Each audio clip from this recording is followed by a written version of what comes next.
एक बार फिर से आप सभी का स्वागत है हमारे YouTube channel story telling with बानी एंड पूजन पर। और ये मीराबाई की अमर कथा का भाग 2 है। पिछले भाग में हमने देखा कि मीराबाई का बचपन कैसा था, किस तरह से वो श्री कृष्ण के प्रेम में पड़ी और किस तरह से उनका विवाह राजा भोज से हुआ। विवाह के बाद मीराबाई चित्तौड़ आई। श्री कृष्ण उनके साथ थे और वो उन्हें ही अपना पति मानती थी, लेकिन राजा भोज को वो किस तरह से समझाती। समाज की उनसे बहुत सी उम्मीदें थी। वो भी अपना कर्तव्य भली भांति जानती थी, लेकिन मन जहाँ एक बार लग जाता है वहां लग जाता है। महल भले कितना ही सुंदर हो, उनके पास भले ही कितनी ही धन दौलत और ऐशो आराम हो, लेकिन वो फिर भी दिन रात अपनी भक्ति में अपने कान्हा के साथ लीन रहती। शुरुआत के दिनों में लोगों ने इन सब बातों को नजरअंदाज किया। सबको लगा कि ये कोई आम सी भक्ति है, लेकिन धीरे धीरे वो लोगों की नजरों में आने लगी। ये 15वीं शताब्दी की बात है। उस वक्त पर महिलाओं का इस तरह से घर से बाहर रहना, साधु संतों से खुलेआम मिलना, ये सब चीजें इतनी आम नहीं थी। उस वक्त में औरतें घूंघट किया करती थी, लेकिन उस दौर में भी मीराबाई खुलेआम साधु संतों के साथ घूमती, उनके साथ कथाएं करती, कहानियां कहती और भजन गाती। ये बातें जैसे जैसे राज्य में फैलती गईं, उनकी बदनामी होती रही। महल की महिलाएं उन्हें ये बार बार समझाने की कोशिश करती कि मीरा, राजपुतानियों को ये सब शोभा नहीं देता। मीरा तो प्रेम में डूबी थी, उनको आखिरकार समाज की इन बातों से क्या लेना देना। राजा भोज ऐसे पति थे जैसे पति की शायद हर एक लड़की कामना करती होगी। उन्होंने कभी उनकी भक्ति पर प्रश्न नहीं उठाए। हर बार जहां उन्हें राणा की जरूरत थी, वो उनके साथ खड़े रहते।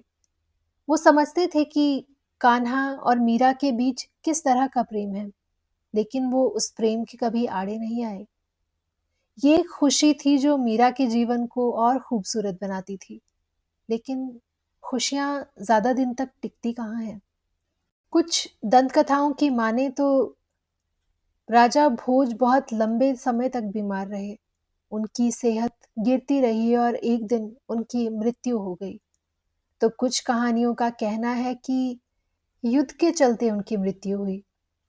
राजा भोज के जाते ही हालात बदलने लगे। महल अब वैसा नहीं रहा जैसा वो पहले हुआ करता था। ये पुराने दिनों की बात है, उन दिनों की जब औरतों को सती किया जाता था। कुछ कहानियों की माने तो मीरा पर भी ये दबाव पड़ा, लेकिन मीरा ने ये तय किया कि वो अपनी सारी जिंदगी अपने कान्हा के नाम करेंगी। यहीं से उनके जीवन का संघर्ष शुरू हुआ। हालात मुश्किल से मुश्किल होते चले गए। उन्हें अब मंदिर जाने से रोका जाने लगा, उन्हें गाना गाने से रोका जाने लगा, कृष्ण की भक्ति से रोका जाने लगा। लेकिन प्रेम कहाँ कभी किसी के बस में आता है। हर बात का मीरा बस एक ही उत्तर देती, और वो था, मेरो तो गिरधर गोपाल, दूसरो न कोई, मेरो तो गिरधर गोपाल, दूसरो न कोई। मीरा के लिए ये सिर्फ एक भजन नहीं था, ये उनके जीवन का सिद्धांत बन चुका था। उनके वक्त से जुड़ी हुई कई दंत कथाएं हैं। कुछ कहानियों का मानना है कि मीरा को प्रसाद कहकर विष का प्याला पिलाया गया था, लेकिन जैसे ही मीरा ने श्री कृष्ण का नाम लेते हुए वो प्याला पिया, वो विष से अमृत में परिवर्तित हो गया। इतिहासकारों का तो यहाँ तक कहना है कि एक बार एक डब्बे में बंद करके उन्हें सांप दे दिया गया, लेकिन जैसे ही उन्होंने श्री कृष्ण का नाम लेकर उस डब्बे को खोला, वो सांप फूलमाला में बदल चुका था। उन पर किए जाने वाले जुल्म खत्म नहीं हुए। उन्हें लोहे की कीलों से बने नुकीले बिस्तर पर सुलाया गया, लेकिन जैसे ही वो उस पर लेटी, वो कीलें फूलों में बदल गईं। इन कहानियों का कोई ठोस प्रमाण नहीं है, लेकिन फिर भी आज भी लोग श्रद्धा के साथ इन कहानियों को सुनाते हैं। धीरे धीरे महल में उनका रहना कठिन होता चला गया, लेकिन मीरा ने अपने सरल स्वभाव को कभी छोड़ा नहीं। ना उन्होंने किसी का अपमान किया, ना कभी किसी को कोई कड़वे बोल कहे, ना ही किसी पर क्रोधित हुई। उनका गाना जारी रहा। श्री कृष्ण के लिए गाए गए उनके भजन राजस्थान में और दूर दराज के इलाकों में सुने जाने लगे। लोग न जाने कहाँ-कहाँ से उनके भजन सुनने, उन्हें देखने आने लगे।